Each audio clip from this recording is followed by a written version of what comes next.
just in its infancy and growing. It's all over the world. I travel all over the world to teach this modality, and people just cannot learn enough. There's so much to know. It's not just about placing stones on the body. When she gets up, okay, so we tap all the chakras, and then we begin by tapping the associated stone to that chakra. Remember, every stone has with it a different vibration. So we would work our way all the way up each chakra, and then we would begin our balancing. And we use our wand. Do all this intuitively. Intuitively. Allow yourself. We all have the gift within us. And work your way up. And balance those chakras. And then begin your tapping by reclosing them. And again, always begin with your root chakra and go in the opposite direction then when you reclose them. And work your way all the way up.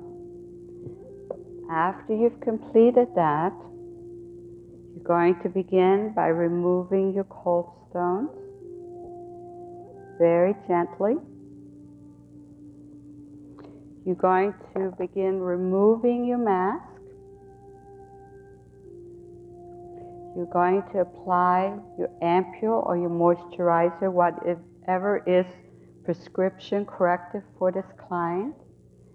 And then we're going to begin with the warm and cold stones.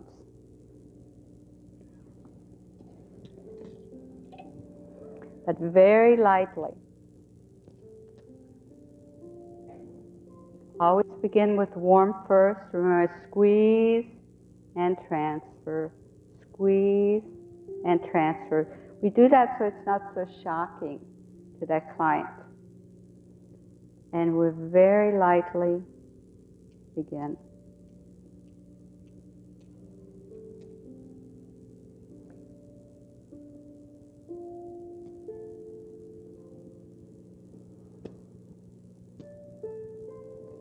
Very light manipulations.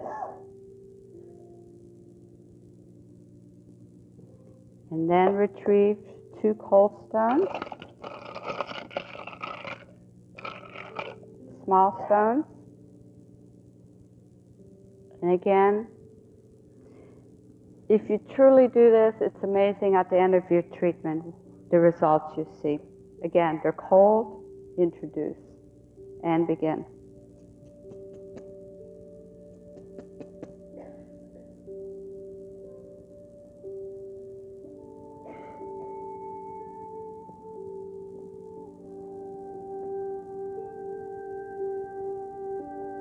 Don't forget the lips.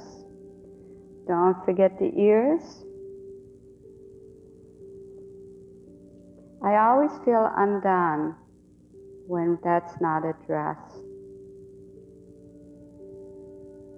Especially once you've become accustomed to it and it's the standard for your facial.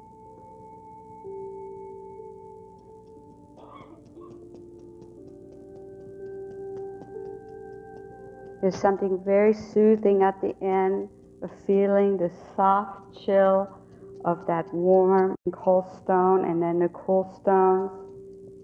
Actually feels like velvet to the face. They're that smooth. Always leave the body gently.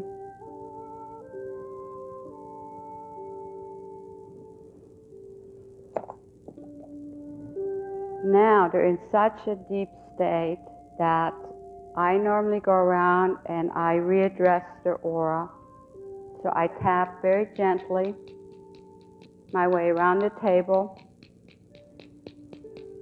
Remember, our treatments are addressed as rituals now. That's the next strand. East meeting west is a big focus now. And then at the end, you give it 2 good taps to bring them back slowly. Because they're so relaxed that if you don't, they would stay there all day. And that is the end of your holistic stone facial.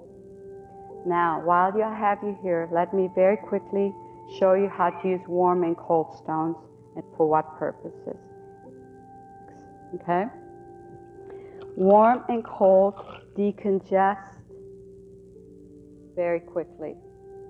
Most of your physical therapists, well, all of your physical therapists use warm and cold therapy. When we want to decongest an area very quickly, because I'm a strong believer that even stone therapy, that we incorporate some form of lymphatic drainage at the beginning of our treatment. I think that would be so wonderful to really do that on a regular basis. And use warm and cold stones. What do warm and cold stones do when we use them? Warm vasodilates, cold constricts. So we have almost a pumping type of action that is occurring in our tissues. So again, introduce it so that they feel the contrast. Begin with warm, and you can use larger stones too, again, depending on the size of your client, size of your hand, and begin. And just work the areas, warm and cold, warm and cold.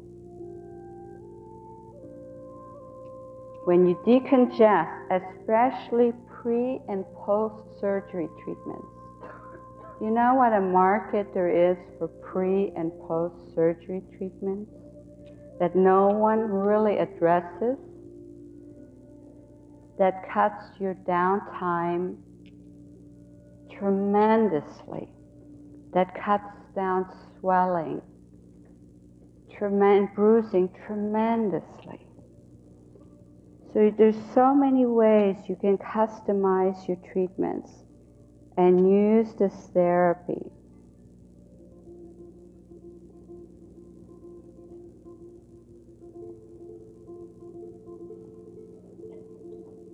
Warm and cold, warm and cold. If you have strong area of congestion, actually do a little bit deeper pressure with your cold stone and then your warm stone. And direct it towards your lymphatic drainage areas.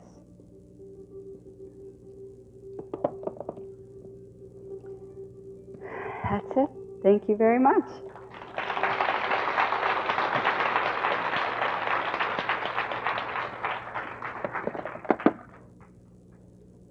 How do you feel? I want to thank you for a wonderful treatment. That was very relaxing. I think we all got some benefit from it. I think usually people do. Just a couple of notes before you go. Once again, lunch in the garden court across.